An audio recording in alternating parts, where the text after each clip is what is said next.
شخص سارے شہر کو ویراں کر گیا۔ وقت بہت مختصر ہے۔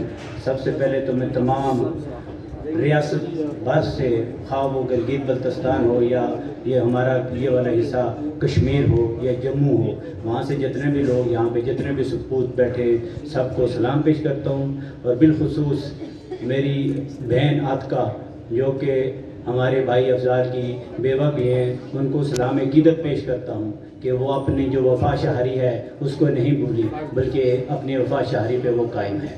تو ٹیپو سلطان کی ایک جو اس کا قول ہے، اس قول کے ساتھ میں آپ سے اجازت چاہوں گا، چونکہ وقت کا اس سے پہلے کہ مجھے چیٹا ہے، کہ گیدڑ کی 100 سالہ زندگی سے شیر کی ایک دن کی زندگی بہتر ہے۔ کچھ لوگ بڑا لمبا عرصہ زندگی لے کے آئے ہوتے ہیں، لیکن وہ کیڑے مکوڑوں کی طرح یہاں پہ اس دنیا کے اوپر بسے ہوتے ہیں، اور کچھ لوگ بہت مختصر وقت کے لیے آئے ہوتے ہیں، لیکن وہ یہاں پہ انقلاب اور روشنیاں برپا کر کے جاتے ہیں۔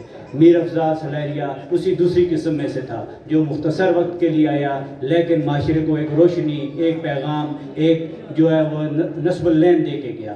میں انہی الفاظ کے ساتھ آپ لوگوں سے اجازت چاہوں گا۔ والسلام۔